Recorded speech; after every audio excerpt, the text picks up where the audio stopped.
Demagun gutun zuri bat idazteko eskatu dizuela. Demagun zure hizkuntzan idatzi nahi duzula. Demagun Rimbo etorri dela zutaz galdezka. Demagun ordea ditxosozko gutun zuria idazten harrapatu zaituela. Demagun Rimbodek zure hizkuntzari 100 urte eskaseko bizitza geratzen zaiola esan dizula. Eta Etiopiarako bidea hartu duela gero. Demagun, Rimbodek, frantsesa ere, goizago edo beranduago, desagertu egingo zela uste zuelako utzi ziola idazteari eta armekin trafikatzeari. Demagun, denbora kontua dela hizkuntza guztiak desagertzea.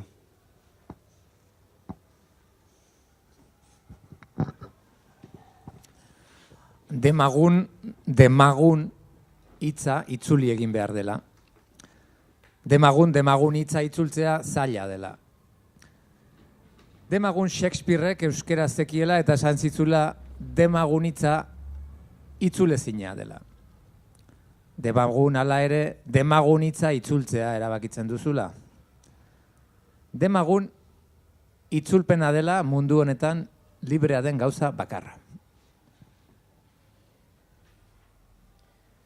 Demagun, hizkuntza hegemoniko batean idazten duzula. Demagun, hizkuntza hori dela dakizun bakarra. Demagun, zu kosmopolita zarela. Demagun, gu probintziano garela. Demagun, Gombrowicz Euskal Herrira etorri zela Argentinara joan ordez. Eta zu, ez zinela enteratu ere egin. Demagun, Borgesek ezintuela ikusi behizain gisa, tango kantari gisa baizik. Demagun hizkuntza askotara itzultzen dutela zure lana. Demagun zure hizkuntza ez dakien jendeak edo software batek itzultzen duela zure lana. Demagun irakurle gehiago dituzula atzerriko hizkuntzatan zure jatorrizko hizkuntzan baino.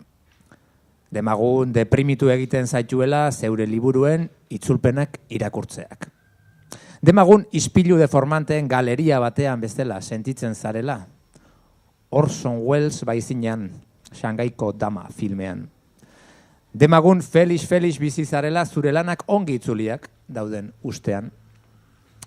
Demagun zure lanen itzulpenak jatorrizkoak baino gehiago gustatzen zaizkizula. Demagun, zure burua zerorrek itzultzen duzula. Demagun, zeure burua itzultzea, mediku batek bere buruari ebakuntza egitearen pareko dela. Demagun, mingarria dela. Demagun, mina dela literaturaren funtsezko gaietako bat. Demagun orain gonbidapen bat jasotzen duzula.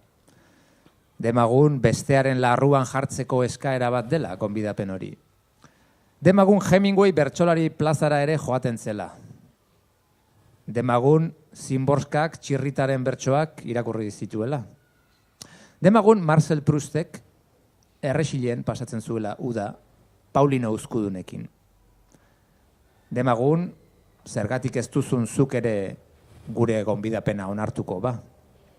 Demagun Europako hizkuntza nagusi batean idazten duzula. Demagun Europako hizkuntza txipi batean idatziko bazenu, zer sentitu eta zer idatziko zenukeen jakin nahi dugula gonbidapen honen bidez. Demagun Donostian ebatziko dela kontua, demagun 2016ko abenduaren 12 eta 13.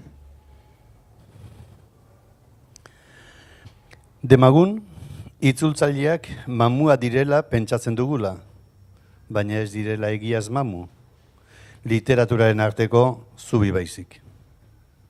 Demagun beraz, itzultzaileak ere gonbidatzen ditugula. Demagun, hau guztia dela hemen Donostian hainbat idazle eta itzultzaile bilduko dituen auzia eta hainbat irakurle ere bai noski. Demagun, gau eta egun, guk guztiok pakea dezagun. Demagun.